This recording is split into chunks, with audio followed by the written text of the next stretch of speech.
ఈ వీడియోలో ఒక యూజర్‌కి డాక్యుమెంట్స్ ఎట్లా క్రియేట్ చేయాలి, ఎట్లా అప్డేట్ చేయాలి, ఎట్లా యాక్ ఇన్‌యాక్టివ్ చేయాలి, యాక్టివ్ అయి ఉన్నవి అండ్ ఇన్‌యాక్టివ్ చేసినవి ఎట్లా యాక్టివ్ చేసుకోవాలో చూసుకుందాము. ఫస్ట్ అప్లికేషన్ ఓపెన్ చేయాలి అండి. వన్స్ ఓపెన్ చేశాక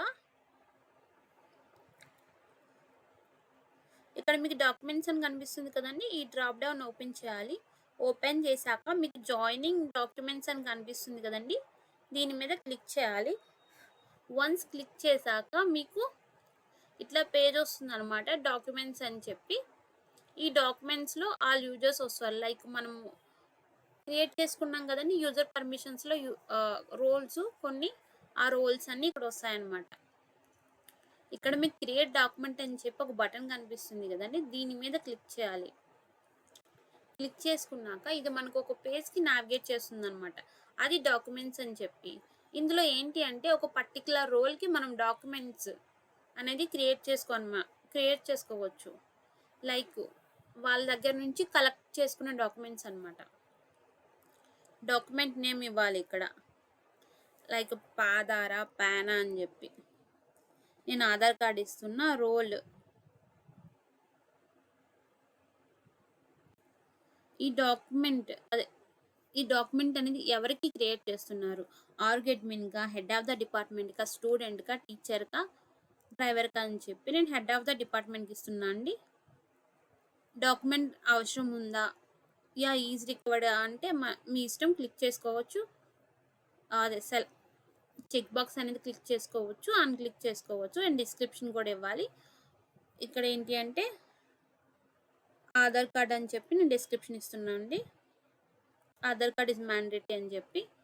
వన్స్ ఇవన్నీ ఫిల్ చేసుకున్నాక మీకు ఇక్కడ సబ్మిట్ బటన్ కనిపిస్తుంది కదండి, దీని మీద క్లిక్ చేయాలన్నమాట. చూడండి, document type created successfully. So ఈ విధంగా మనం ఒక పర్టికులర్ రోల్స్కి డాక్యుమెంట్ టైప్ అనేది క్రియేట్ చేసుకోవచ్చు. చూడండి, ఇక్కడ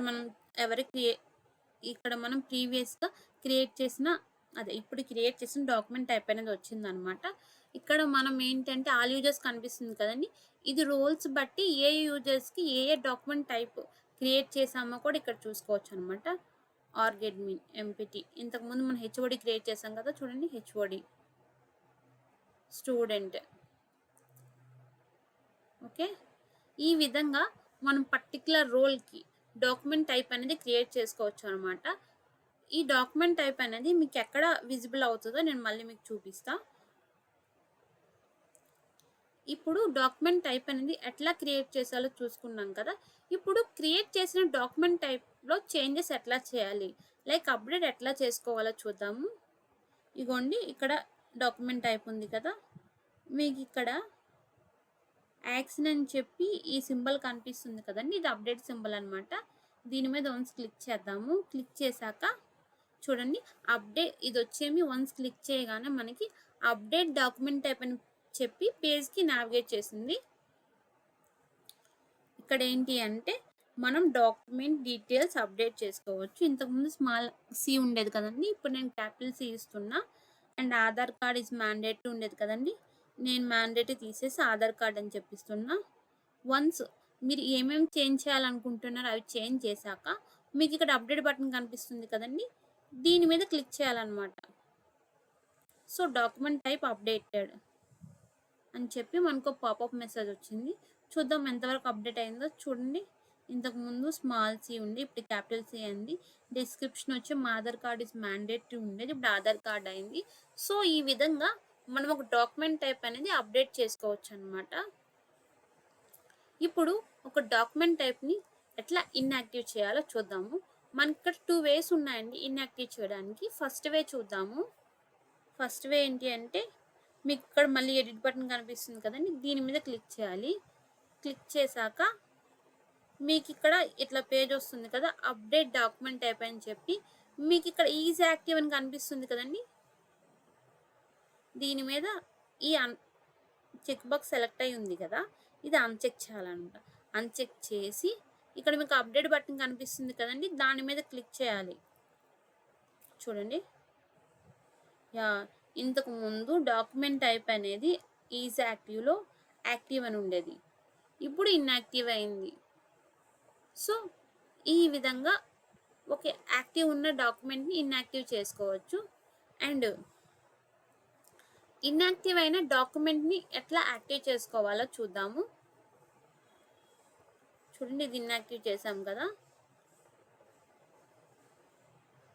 చూడండి, ఈజ్ యాక్టివ్ సెలెక్ట్. మళ్ళీ ఆ ఎడిట్ బటన్ మీద క్లిక్ చేయాలి. క్లిక్ చేశాక మనకు అప్డేట్ డాక్యుమెంట్ టైప్ అని చెప్పి ఒక పేజ్ వస్తుంది. ఇక్కడ ఈజ్ యాక్టివ్ సెలెక్ట్ అయ్యలేదు కదండి, ఇది సెలెక్ట్ చేసుకోవాలన్నమాట. సెలెక్ట్ చేసుకున్నాక అప్డేట్ బటన్ మీద క్లిక్ చేయాలి. So Aadhaar card updated successfully. చూడండి, ఈజ్ యాక్టివ్ స్టేటస్ అనేది చేంజ్ అయింది కదా. ఈ విధంగా ఒక ఇన్యాక్టివ్ అయిన డాక్యుమెంట్ టైప్ని యాక్టివ్ చేసుకోవచ్చు. మీకు ఇంతకుముందు చెప్పా కదా, డాక్యుమెంట్ టైప్ని 2 వేస్లో ఇన్యాక్టివ్ చేయొచ్చు అని. ఒక వేనే చూపించా. ఇప్పుడు ఇంకో వే చూద్దాము. మీకు ఇక్కడ డిలీట్ సింబల్ కనిపిస్తుంది కదండి, దీని మీద క్లిక్ చేయాలన్నమాట. క్లిక్ చేయగానే ఇది మనల్ని అడుగుతుంది, మీరు నిజంగా డాక్యుమెంట్ అనేది ఇన్యాక్టివ్ చేయాలనుకుంటున్నారా? ఒకవేళ ఇన్యాక్టివ్ చేయాలనుకుంటే చెక్ బాక్స్ సెలెక్ట్ చేసుకొని ఎస్ మీద నొక్కండి. ఒకవేళ ఇన్యాక్టివ్ చేయాలనుకోవట్లేదు అంటే నో మీద నొక్కండి అని చెప్పి ఒక పాపప్ టైప్ మెసేజ్ ఇస్తుంది అనమాట, వార్నింగ్ మెసేజ్ టైపు. మీరేంటి అంటే ఇక్కడ నేను డిలీట్ చేయాలనుకుంటున్నా. సో చెక్ బాక్స్ మీద క్లిక్ చేసుకొని ఎస్ మీద క్లిక్ చేస్తున్నా. చూడండి, ఈజ్ యాక్టివ్ స్టేటస్ ఇన్యాక్టివ్ కింద వచ్చేసింది కదా. సో ఈ విధంగా ఒక డాక్యుమెంట్ టైప్ అనేది క్రియేట్ చేసుకోవచ్చు, అప్డేట్ చేసుకోవచ్చు, డిలీట్ చేసుకోవచ్చు, అండ్ డిలీట్ అయిన దాన్ని కూడా తిరిగి యాక్టివ్ చేసుకోవచ్చు అనమాట. ఇప్పుడు మనం ఇందాక డాక్యుమెంట్ అనేది క్రియేట్ చేసాం కదండి, హెడ్ ఆఫ్ డిపార్ట్మెంట్ అని చెప్పి, ఇది ఓన్లీ హెచ్ఓడికి అసైన్ అవుతుంది. రిమైనింగ్ యూజర్స్ అనేది అసైన్ కాదు. ఓన్లీ హెచ్ఓడి వరకే ఈ డాక్యుమెంట్ టైప్ అనేది క్రియేట్ అయిందనమాట.